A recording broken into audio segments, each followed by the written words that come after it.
भारत जोड़ो यात्रा की शुरुआत करने जा रही है। ये कन्याकुमारी से शुरू होगा और कश्मीर तक ये यात्रा होगी। लगभग 150 दिन ये यात्रा पैदल चलेगी।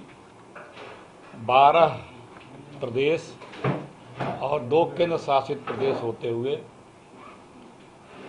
लगभग 3500 किलोमीटर की दूरी तय करते हुए ये यात्रा जम्मू कश्मीर पहुंचेगी।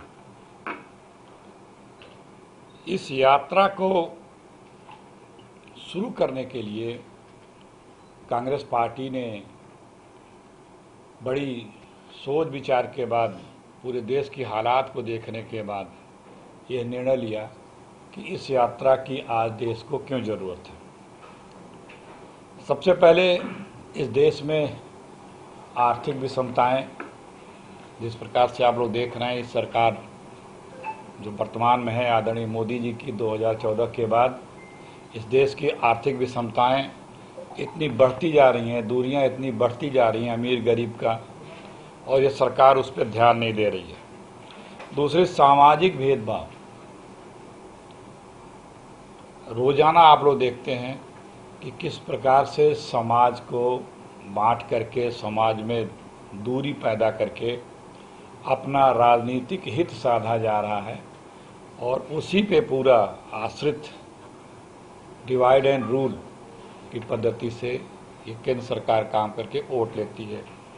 और तीसरा, राजनीतिक तौर पे विपक्ष और पक्ष, लोकतंत्र में ये 2 पटरियां हैं जिस पे देश का लोकतंत्र चलता है, संविधान जिस पे चलता है।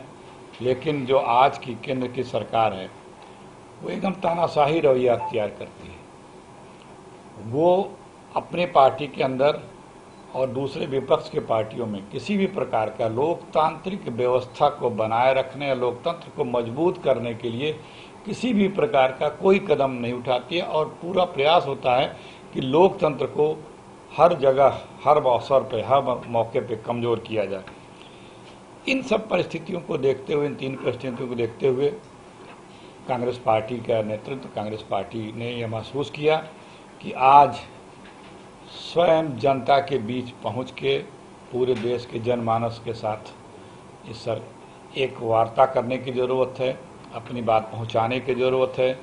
लोकतंत्र को, लोकतांत्रिक मूल्यों को, सामाजिक समरसता को मजबूत करने की ज़रूरत है। जिन राज्यों से ये यात्रा जाएगी वहाँ तो उस राज्य के और उस राज्य के अन्य जिलों के लोग, सब लोग सम्मिलित होंगे ही, लेकिन जिन राज्यों में ये यात्रा नहीं जाएगी वहाँ पे भी इन्हीं तिथियों में उस राज्य में भी इसी तरह की पदयात्रा का आयोजन होता रहेगा।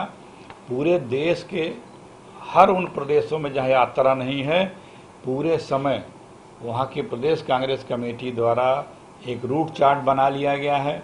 उस रूट चार्ट पे भी लगातार उस पूरे प्रदेश को कवर करते हुए इन्हीं सब बिंदुओं पर यात्रा चलेगी। आप लोग आज की सरकार से बखूबी वाकिफ है। आज की सरकार जो बीजेपी की सरकार है, जो अटल जी के बाद वाली बीजेपी है, 2014 के बाद वाली, जो अटल जी के बाद वाली बीजेपी है, ये जो बीजेपी रूल कर रही है, ये just like east India company part 2 है। एक ईस्ट इंडिया कंपनी पार्ट 1 थी जो इस देश में राज करती थी, जो अपने महारानी, इंग्लैंड की महारानी को जवाबदेह थी। ये east India company part 2 just like सरकार जो है, जो नागपुर के अपने महाराजा को जवाबदेह हैं, वो ईस्ट इंडिया कंपनी भी इस देश को डिवाइड एंड रूल के फार्मूले पर चलाती थी। आज की जो बीजेपी है वो भी यही करती है कि समाज को बांटो और अपना स्वार्थ पूरा करो। वो जो ईस्ट इंडिया कंपनी बहादुर की सरकार थी, उसमें भी लोकतंत्र या लोकतांत्रिक व्यवस्थाएं नहीं थी। ये तो लोकतांत्रिक व्यवस्था होते हुए भी, संवैधानिक व्यवस्था होते हुए भी ये सरकार लोकतांत्रिक व्यवस्था या लोकतंत्र को मानती नहीं है, उसे कमज़ोर करना चाहती है।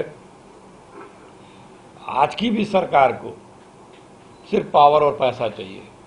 उस समय जो सरकार थी वो भी इसी के लिए राज करती थी। उस समय की जो सरकार थी वो इस देश की जनता को से लगाव नहीं रखती थी, प्यार नहीं रखती थी, उसके लिए जनहित की योजनाएं नहीं बनाती थी। आज की भी सरकार है, उसे सिर्फ अपने पैसे और पावर से प्यार है।